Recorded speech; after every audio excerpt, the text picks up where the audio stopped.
नमस्कार दोस्तों। PG Electroplast का नाम आप में से कई लोगों ने सुना होगा।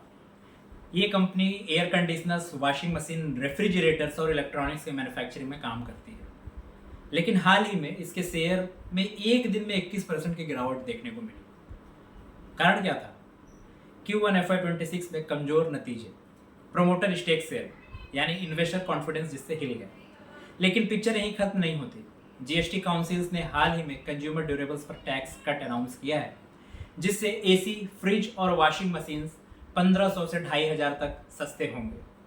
यहां से रिकवरी की उम्मीद बनती है। पीजी इलेक्ट्रोप्लास्ट कौन है, क्या करती है? 1977 में इस कंपनी की शुरुआत हुई थी और 2003 में फॉर्मली इनकॉर्पोरेटेड हुई। ओडीएम, ओईएम प्लस ईएमएस यानी इलेक्ट्रॉनिक मैन्युफैक्चरिंग सर्विसेज में काम करती है। क्लाइंट की अगर बात करें तो Godrej, blue star, Voltas, Whirlpool, LG, Hyundai, Flipkart जैसे कई बड़े नाम। मतलब है बिहाइंड द सीन मैन्युफैक्चरर है। बड़े ब्रांड अपने प्रोडक्ट्स की मैन्युफैक्चरिंग के लिए पीजी इलेक्ट्रोप्लास्ट पर डिपेंड करते हैं। साथ ही बिजनेस काफ़ी डाइवर्सिफाई है, जो 5 हिस्सों में बटा हुआ है। पहला है प्रोडक्ट्स, ओईएम और ओडीएम, जैसे AC, washing machines, coolers, LED TVs. FY25 sales का 72% सिर्फ इसी से आया। दूसरा है इलेक्ट्रॉनिक्स, पीसीबी असेंबलीज और इलेक्ट्रॉनिक कंपोनेंट्स।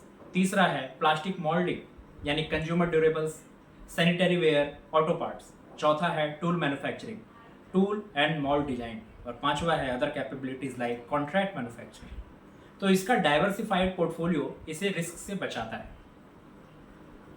देखिए, इंडियन कंज्यूमर ड्यूरेबल सेक्टर तेजी से बढ़ रहा है।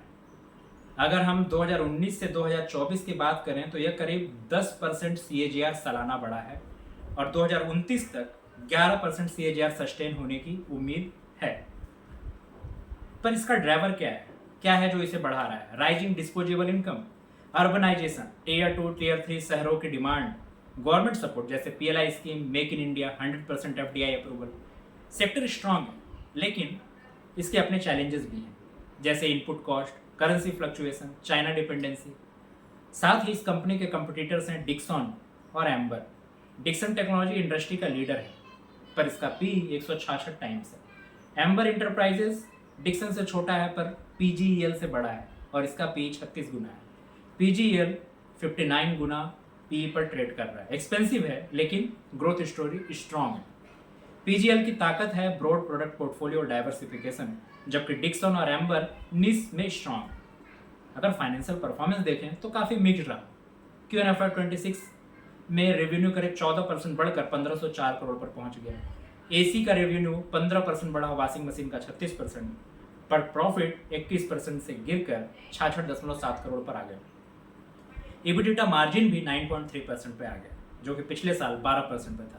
यानी ग्रोथ है लेकिन मार्जिन दबाव में है। इसका कारण है वीक AC वॉल्यूम्स, क्योंकि early monsoon, high input cost और इन्वेंट्री बिल्टअप। मैनेजमेंट का गाइडेंस जो है वो FY26 में 17 से 21% रेवेन्यू ग्रोथ करने का है, जबकि पहले का एस्टिमेट था 35%। ग्रुप रेवेन्यू का टारगेट है 6550 से 6650 करोड़ का, और कैपेक्स का प्लान भी रिवाइज होकर 750 से 770 करोड़ के बीच आ गया। अगर वैल्यूएशन और आउटलुक की बात करें तो जून 2025 में इसका मार्केट कैप करीब 16,229 करोड़ था। पी करीब 59.9 टाइम्स, जो कि काफ़ी हाई है। इंडस्ट्री एवरेज 30 से 35 ही है। PG रेशियो 0.6, मतलब ग्रोथ जस्टिफाई कर सकती है लेकिन मार्जिन प्रेशर बड़ा रिस्क है। GST कट, फेस्टिव डिमांड और टीवी और वॉशिंग मशीन का ग्रोथ पॉजिटिव दिख रहा है, लेकिन प्रोमोटर स्टेक सेल और हाई वैल्यूएशन इन्वेस्टर सेंटिमेंट को वीक कर रहे हैं। रिस्क क्या है? शॉर्ट टर्म चैलेंजेस जैसे गवर्नेंस कंसर्न, प्रोमोटर बेच रहे हैं, high debt 1300 crore plus extra short term borrowing 200 crore की रिसेंटली उन्होंने ली है, इन्वेंट्री ओवरहैंग और सेक्टर वॉलेटिलिटी जो सीजनल डिमांड है और मानसून से प्रभावित होता है। पीजी इलेक्ट्रोप्लास्ट एक हाई पोटेंशियल ग्रोथ स्टोरी है जो इंडिया के कंज्यूमर ड्यूरेबल्स बूम और मेक इन इंडिया पुश में फायदा ले सकती है, लेकिन शॉर्ट टर्म में मार्जिन प्रेशर, इन्वेंट्री इशू और हाई वैल्यूएशन रिस्क क्रिएट करते हैं। लॉन्ग टर्म में डाइवर्सिफाइड बिजनेस और GST कट का फायदा प्लस डोमेस्टिक डिमांड पे स्ट्रॉन्ग ग्रोथ ड्राइव कर सकते हैं। तो बॉटम लाइन ये है कि अभी के लिए स्टॉक एक्सपेंसिव और रिस्की है। सेफ इन्वेस्टर्स को स्टे अवे करना चाहिए, जब तक मार्जिन और गवर्नेंस क्लैरिटी इंप्रूव नहीं होती। लेकिन एग्रेसिव लॉन्ग टर्म इन्वेस्टर्स इसे वॉच लिस्ट पर रख सकते हैं। आपकी क्या राय है कमेंट में ज़रूर बताइए। और अगर आपको लगता है कि किसी और कंपनी को इसी तरह से डिटेल्ड कवरेज चाहिए तो कमेंट में आप लिख सकते हैं, हम कोशिश करेंगे उस कंपनी को भी कवर करने की। Thank you.